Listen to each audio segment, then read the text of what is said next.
Okay, some of these questions are for particular people. That doesn't necessarily mean that nobody else can weigh in on it. But if it is addressed to you, try your best. Some of them are to the whole panel or just generically. So in no particular order here, I'm going to start this off. The first question is this. Ryan, are you arguing to be productive 6 days a week and rest the 7th, or to work a job 6 days a week? I mean, I would call, first and foremost, I would call work in general productivity in one way, shape, or form. So if you're a full-time student, for example, in my mind, you're working. When I think of non-work, I'm thinking video games, fishing, any sort of leisure activity. So to answer that question, no, I don't think at all. In my view, it's not at all wrong to work 5 days a week at your job. Then Saturday, either have your part-time job, work around the house, help somebody, anything productive, study. The mentality of, I'm living so I can enjoy a fun-filled leisure weekend is what I'm coming against, which is also what feels like a modern day retirement is. I can't wait till I retire and I can sleep in and do my fishing and skiing. And not that there's wrong with those things in a season. I think there's vacations, but yeah, that's what I would say. I think I can speak for Ryan on that, in that it's not like you don't go hunting on a Saturday. Oh, I sure do, Yeah, so it's not like, I think it's the mindset is what you're saying, is we need the mindset of work, not the mindset of living for the weekend. Yeah. Most of my Saturdays, I'm doing something productive. Yeah, and I think I was listening to history lectures on Canon Plus. There was just some great ones on there, and I think at one point it was said something about in the early, United States. The idea was if you're working, why do we work 5 days if it says we should work 6 days? Well, the idea was if you're a free man, maybe your Saturday is actually the day that you can work on your own property, So you're still being productive. You're not just like, taking 2 days of napping or whatever you would do. But the idea is that you're still being productive, and it is a privilege of a free man to be able to work 5 days for maybe someone else, and then that 6th day is your own to continue to work. Whatever that looks like, I mean, that will vary from person to person. And I would argue if you're a good hunter, that's productivity. It can be. That's meat in the freezer. Yeah. Especially with 9 kids. Yeah, you got to feed those monsters. Still costs more than the beef at the store. All right. Different topic, same questioner, that's fine. For the whole panel, if you have any ideas, what is the best place to buy gold and silver? Oof. Buy it locally with cash. Okay. He's got an idea. There is a Christian pastor, and he's reformed, down in Tennessee. Volunteer precious metals. Volunteer precious metals. Volunteer precious Okay. metals. I recommend you talk to them. Mm-hmm. He even if you want, he'll even give you the sermons online, and you get prayers from him. Please pray for so-and-so in our congregation. Those prayers, man, he's reformed. Let's just put it that way. And they run a good business. Volunteer precious metals. Okay. Maybe a follow-on question. Obviously, we've heard from Steve about Bitcoin.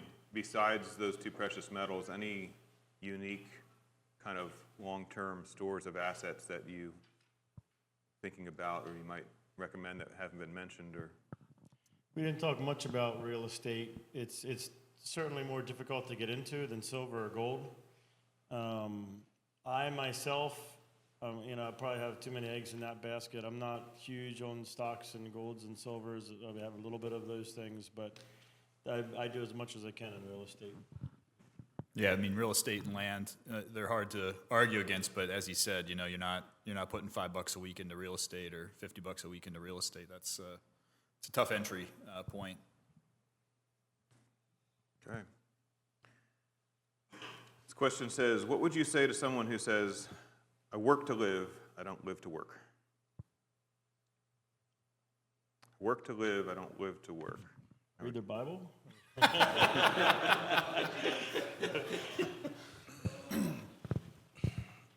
I would say it's really important to find something, and you mentioned how difficult that is, to find something that you enjoy. Because when you enjoy doing what you're doing, and not that every aspect of your job is going to be, you know, butterflies and unicorns, but for the most part, if you can find some work that you enjoy and you get satisfaction out of, you'll be good at it. And that's why I always try to hire people, like get the right people in the right seats. You know, you want to get people that, we have this thing called GWC. Do they get it? Do they want it? Do they have the capacity to do it? So do they get the job? Do they really want that job? Like, is that what they wake up thinking about in the morning? Like, they're excited about that job? And then thirdly, do they have the God-given gifts to do that job? So we talk about that a lot when we're interviewing people, or even talking about people within our own organization and looking at, do we have them in the right seats, you know? But when you do find something that you enjoy, typically you're good at it. And I mean, I'm happy to hear pushback on this, but you know, we said work was ordained by God for man and preceded the fall of man. However, in the fall, you know, part of the curse is, you know, you'll work by the sweat of your brow, you know, and weeds and thistles. You know, it's not going to be easy, you know. And I think before the fall, it was easy. It was pure enjoyment, you know. It was pure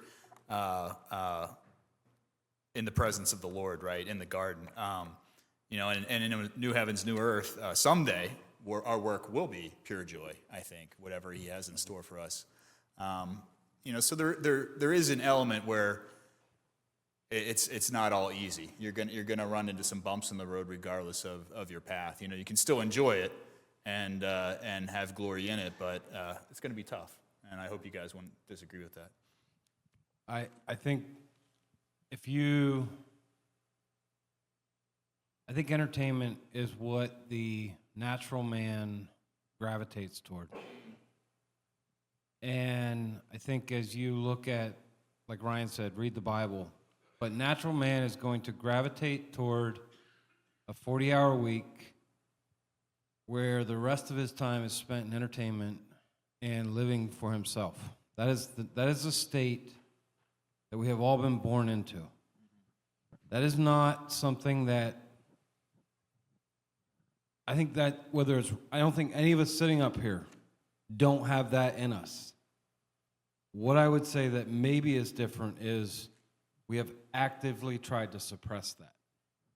Whereas some people have no interest in suppressing that. That would be my take to it. Great. But this, how do you make an honest assessment of yourself if you're not a self-starter? Like, you may see other people doing entrepreneurial things, but how do you make an honest assessment if you're not a self-starter? I'm not a self-starter. Like, at the end of the day, it's a matter of having the desire and I want to do this. I want to do this for my family. I want to do this to the glory of God. It would be easier to do a 40-hour week and live life, you know, for the weekend. But I don't think that's what we're called for. Yeah, I would agree with that. I started my life very young, being an exceedingly committed saver, and did not spend. But then I started my path as an employee, and I had multiple people saying to me over and over, "Why aren't you starting business? Why aren't you starting?" And I kind of finally made that plunge, more or less kicking and screaming. I certainly wasn't like an entrepreneur. I mean, I got into apartments and I was saving my money and that type of thing. I worked hard. I painted them in the evenings. I did my own snow at any hour of the night, fixed my own toilets. I mean, I worked for those apartments. 20-some years I owned them. But at the end of the day, I wouldn't consider myself a starter either. It was just, I was like, that's what I want to do. And I know it's going to be a risk, and I just took the plunge. I would say something that comes to mind, and that is leadership is a continuously learned process.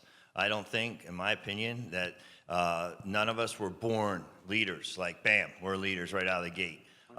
It's something that you're intentional about becoming, and you're intentional about allowing others to speak into you. A humble heart towards the whole thing, and allowing others to speak into you, and being intentional. And I think coming to stuff like this and really putting some thought into it is a good step. This is to anyone. How do you go about showing your sons the joy of work? My first reaction would be, the earlier you begin doing something, the easier it is to enjoy it. When you look around the world and see people in third world countries, and you're like, how do they live? Carrying their own water for miles and in these horrible situations and poverty and anything else. The God created the human body to withstand a lot of hardship. The work I have my kids doing, it might be unpleasant. It's nothing like I just described. And I think if you get them started young, it's just what they know, and you just learn to enjoy something. They don't learn liking salads when they're born out of the gate with tomatoes on. You feed it to them and you make them eat it. The next thing you know, they realize it's awesome. A lot of your foods are acquired tastes. So I think you put them into it, and they complain and they cry and they fuss, and pretty soon it's normal life, and after a while you find yourself enjoying it.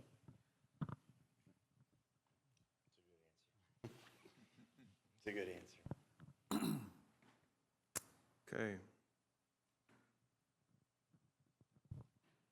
I think this is my own question, but I have observed that a lot of self-employed men make good churchmen. Have any thoughts about why that may be? A lot of the guys who actually take leadership in the church, maybe not maybe a full-time pastor, but other men who have kind of this self-employment kind of thing also step into those roles in the church. Can't speak to why, but it seems like some of those are in the qualifications for deacons and things, manage your own household well.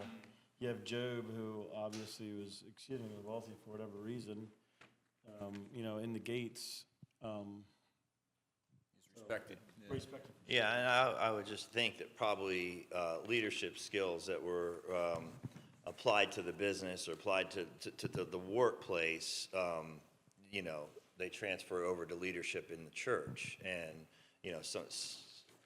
as the more you lead, the more you enjoy leading, and the more easier it is to lead. And it's not very scary for us to be up here talking. It's not a real big deal, because the more you do it, the easier it becomes. And so I would think that probably is why they're not hesitant to say, oh yeah, I'll lead that, or I'll head up that committee, or whatever. It's something I could pull off. Okay. And also, I feel like God is, we've seen God bless us so much. It's like when somebody asks me to do something like this, it's like, how could I be so selfish to say no? I think some of it is, I don't know if you guys are like me, but I thrive on challenges. So, take for example sound at church. I mean, we all know what sound can do to you, right? It can drive you insane.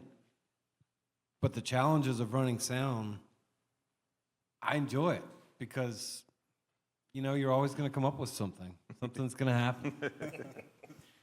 So when it comes to those things, I think sometimes it's, as business owners or as entrepreneurs, again, if you're not, if you look at failure as that's how you get your self-worth, versus, oh, I learned something. Wow, I'm not going to make that mistake again. Okay, I got two questions for Steve. They're related, but I'll just ask one at a time, and also that's fine if anybody else wants to weigh in.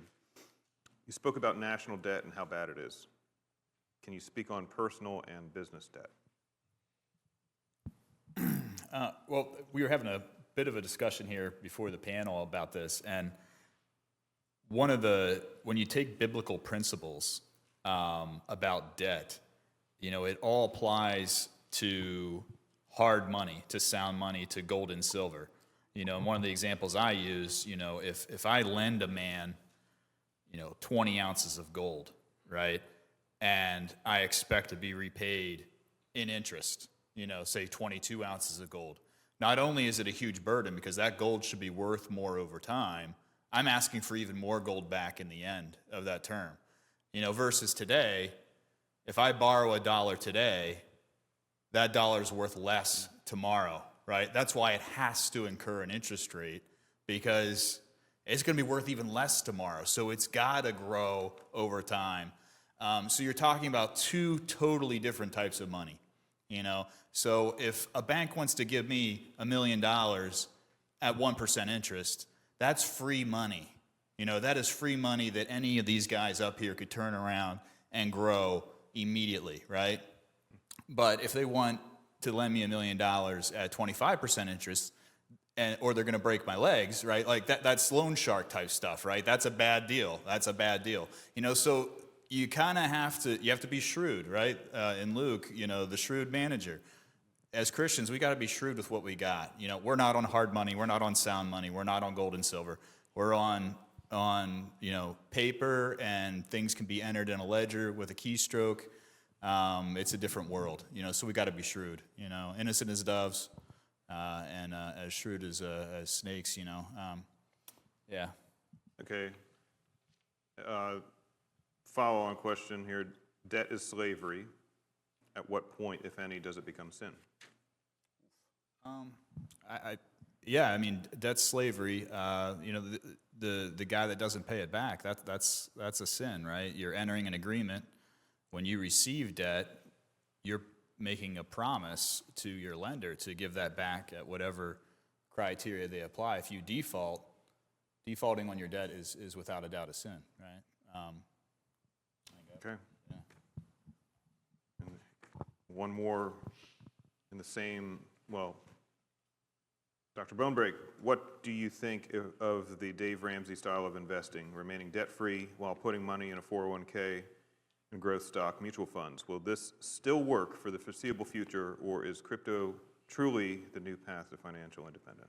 I love Dave Ramsey. Let me start there. And I believe he's a true brother in Christ. I've read some of his books.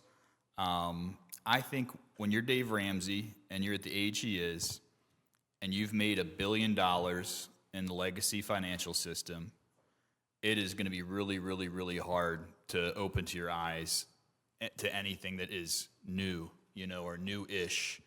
And he hates Bitcoin. I think he still hates Bitcoin as far as I know.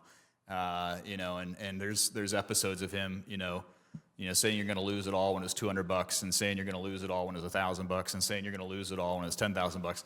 Those videos are starting to look kind of bad when you string them together. Okay, so it's a risk. If you're all your wealth is tied up in your 401k, will you have a nice retirement? I hope so. But in the end, you're going to need someone else's permission to tap that in the end. Whereas if you have your own gold, your own silver, your own Bitcoin in your safe or in your custody, you don't need to ask anyone's permission to use that however you see fit. That is truly yours. And, being a self-sovereign individual and having property rights, is honored by God. He gives us the ability to steward, and the ability to steward what he's given you without having an intermediary, without having the state involved, or a retirement fund involved, or a pension fund involved, or an insurance company involved. Those are all intermediaries and part of the world, in my opinion. So take it for what it's worth. If you trust your 401k, trust your 401k. I don't. I didn't. I got out, and I got my own thing going, and I think I'll be okay, and I think several generations after me will be okay. But that's my take. Okay, the other guys want to weigh in on any of that? I mean, the topic of personal debt has been one I've struggled with for many years. It certainly is spoken of negatively throughout scriptures. I do think what's Steve is saying is very important, that we live in a different world or economy than we did then. In order to live in this economy, we're forced to use this fiat money. And so I think there is some, differences going on there that I've really struggled with. But overall, it seems to me the Bible is fairly clear that debt overall is never glorified. The righteous nations are lending, the unrighteous ones are debtors, which you look where we're at. So I think as much as you can, I myself I started off with high margin, as I mentioned, trying to move into the, different scenario there with low margin or very, very little debt.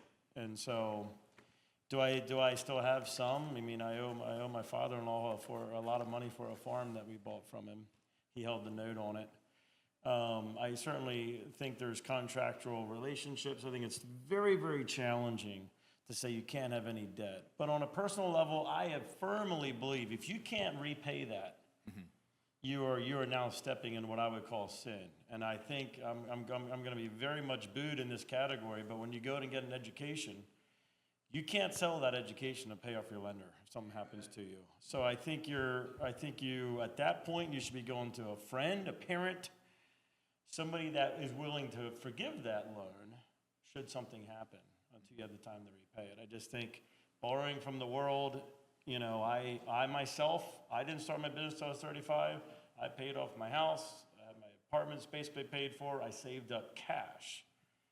I had $250,000, if you're interested in knowing. $250,000 saved in my account before I decided to start my business. And then the first year I didn't pay myself a penny. I didn't need a salary. I had my other stuff going. I had my apartments going. And I put all my energy into my business. I'm not saying everybody can do that, but postponing some of that, if you know you want to be a business owner, start planning at 12 or 16 and save your money when you're young and you don't have a wife. I mean, those are the years to work and sacrifice, in my view, and then try to stay low on that debt to no debt or go to a family, And you mentioned business debts and things. I can't say it's all wrong, but I just think be careful. That's my advice. Be careful when it comes to debt. You can't lose something. You can lose a lot when things go down and you have a high debt. If you don't have that debt, you can survive a long storm. And the Lord said to, lend, expect nothing in return. I don't think he meant be a floor mat, right? If you're lending to family or lending to a brother or sister in Christ, hopefully they'll pay you back, but you are giving with the expectation of getting nothing back. And in Deuteronomy, it talks about, lending to other Israelites with zero interest. But to foreigners, you can charge them interest, right? So in my opinion, Christians should lend to each other within reason, with good intention, with good plans in mind, right, at zero interest. And if you're lending to unbelievers, Scripture says charge them interest, right? Charge them interest. I don't see a problem with that, and that's straight from Scripture. Yeah, I was just going to mention, when you look at lending money, I think there's, to a certain degree, there's some differences. Let's say you're a business owner who has $500,000 worth of equipment and another $1 million worth of inventory. You've got assets of $1.5 million, and you have a line of credit or something that's maybe 20%, 30% of that, and you use it as a revolving line. I don't think that's wrong. But I think if you are a individual who doesn't have a and I'm open to criticism on this. Well, let's just say that you're an individual, and every 2 years you buy a new car, and you're continuously buying the new car so that you can drive whatever it may be, and you're continuously in debt when you could potentially get the same thing with a, Corolla or whatever. I'm not saying it's sin, but I'm simply saying that to be continuously in debt like that, you've got to question what's the motive at that point. I got pretty convicted about this in 2018. We had a run of not so great years after having some great years, and it was just a tight time. And it was the debt thing. It was just a perfect storm in terms of really starting to open my eyes about the slavery to the debt. And then also, I remember I was just sharing with somebody during break. I was praying one time, like, Lord, sorry I had a bad week. I've been so busy. I haven't gotten into devotions and stuff. And he hit me. He's like, Brett, you're on your iPad every night looking at truck bed liners, looking at fishing boats, looking at campers, like trees, whatever I'm into at that time, whatever I have to like figure out which is the best route to go, and I'm studying it. I'm all about it. And I realize, I have idols, and they're keeping me from experiencing what the Father has for me.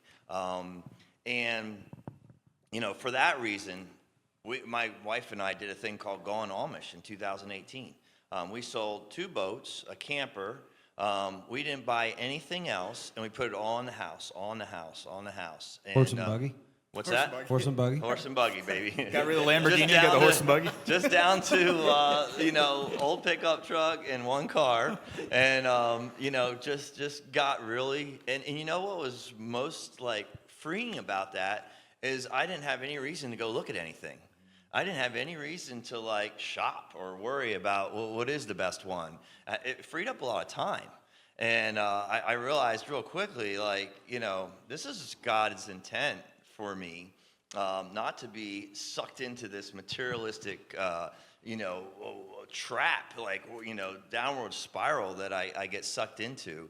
And we did that in 2018, and we paid off the house after a few years. I mean, just putting everything on the house, and we got out of debt then. And it was, I felt like God needed to take me to that spot where, like, what's really important to you? Your stuff or me? And when I said you, he blessed us. And again, I'm not trying to, preach prosperity gospel, but the blessings came through the obedience that we stepped into. You're sharing the parable of the soils there, really. Yeah. Like the wealth and the cares of the world, right?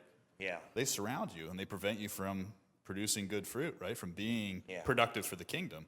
Yeah. Like you're blessed, you're saved, but Yeah. all that wealth and all that stuff can wrap you up. Can be a hindrance. Yeah, it can wrap you up. Be a Yeah, hindrance. yeah.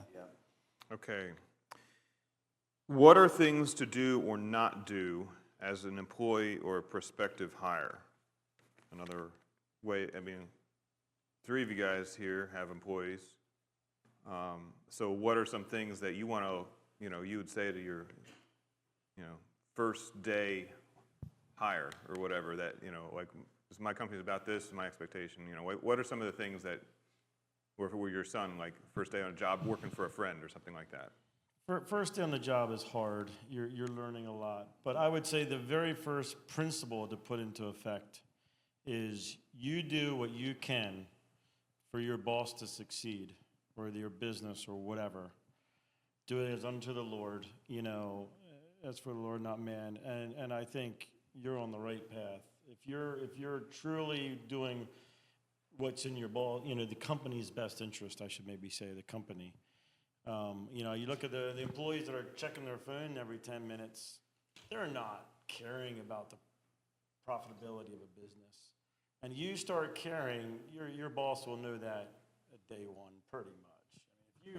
If you're there to do your employer a service, not just put in the time required to get a paycheck, he's going to notice. The supervisor's going to, you'll go right up the ranks in no time. It's just the way it is. I would also say that's your first step to becoming self-employed, because if you are going to care about what you do and you're going to care about the work that you do for your employer, that same mentality will assist you in becoming self-employed, because you will just transfer that to your clients. Echo that. Owner mentality is one of our 5 core values. And, we really look for that in our employees. And,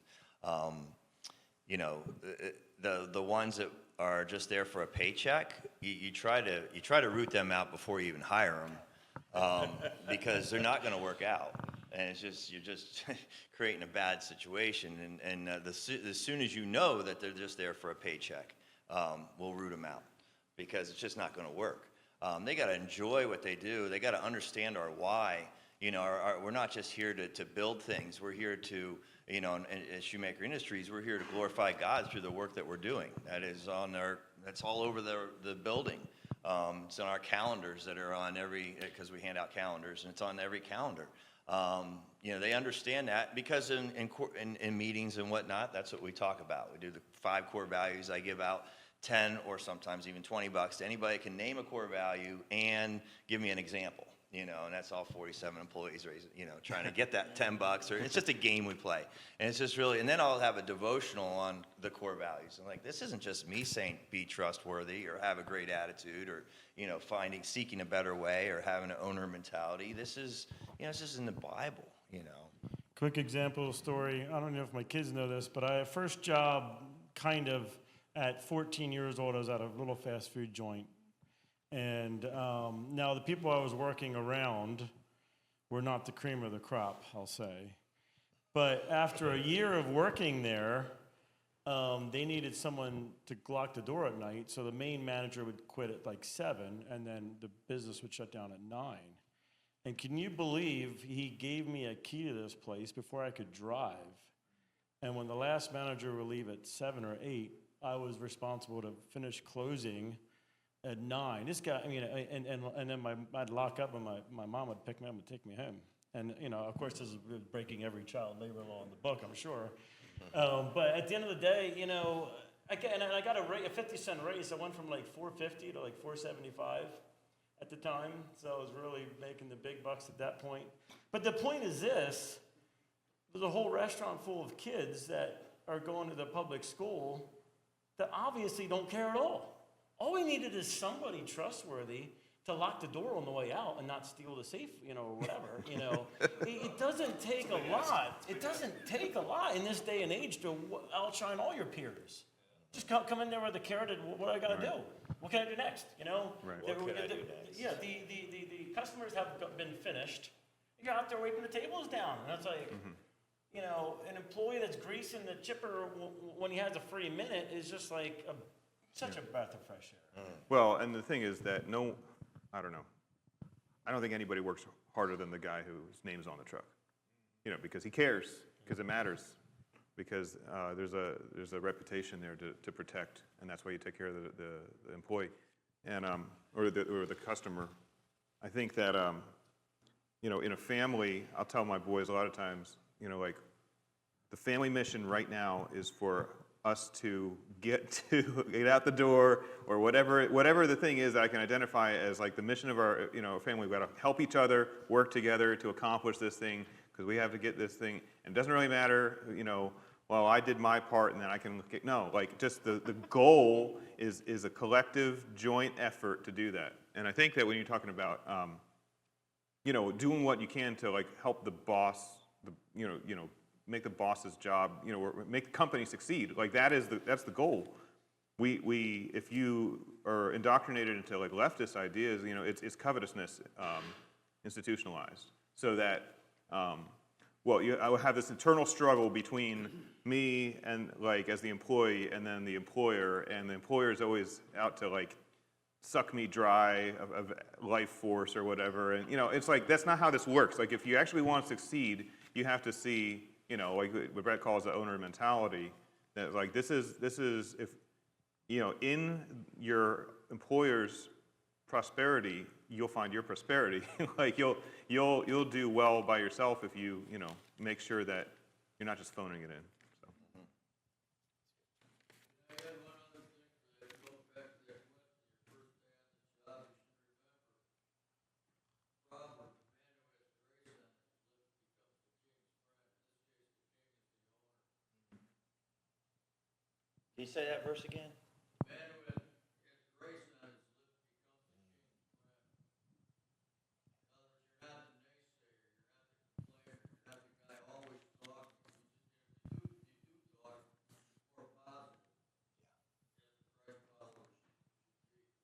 I can't quote you chapter and verse, but it's in the Proverbs. Okay, last question. Is anyone hiring? Technical sales position. And you never actually said what you do. What is your? So I'm in the greenhouse industry. I Our line of work encompasses anything to do with the environment of your greenhouse. So roof vents, motors, PLCs. So we have a software developer, in-house software developer, IoT platform, So automation of greenhouse. automation, Okay. greenhouse automation. Yeah. All right. We're always hiring. Okay. What kind of jobs? We have a sales position open right now. We just hired a marketing guy, so that's not open anymore. Always welders, always looking for welders. And we got load and go technicians, just if you have any mechanical mindset. Typically, I'll tell you what, I mean, if you know how to work, we'll teach you how to do the job. You know, you know, that's everything. You're in? All right. Yeah. So, yeah, and some of it involves travel. We install these things all over the country. So if you're young and you like to travel, it's kind of a fun gig. You'll be flying to California to put things up, or down in Florida. But then I can't promise that you're not going to go to North Dakota the following week, but in January. Is that with the Shoemaker jet? Yeah. All righty. Well, thanks so much. This was the fourth of the 4 initial planned things over 2 years ago when I kind of came up with this idea and pitched it to the church leadership. I'd say it's grown. It's been very encouraging to me to see lots of new faces here, and lots of the target audience again is the younger men and the boys, to start thinking, like, again, I'll just say, there's something that you can be doing today and next week that will prepare you for your life under God as a man, whether that's looking forward to marriage, looking forward to gainful employment, whatever it may be, or just kind of carving out that path. There's something that you can be doing to educate yourself. There's something you can be doing to take on responsibility and do the responsibilities that you have with excellence. If your job at home is to wash the dishes with excellence, whatever it may be. Dads, look out for the opportunities, not just to like bring your kids to work, but also maybe look, with your friend, a neighbor, whatever. Maybe that might actually be a better experience there as a first thing. And maybe they don't get paid, maybe they do get paid. I'll tell you, it's motivating even if you get paid a little bit, just to get compensated for your work. So I don't think that it's a great idea to just like say like, oh, just come and you'll get what you pay for in many ways, to some degree. So if you're asking somebody to work for free, I don't think that they're going to be motivated to work super hard. But anyway, just a couple thoughts. So anyway, thank you so much.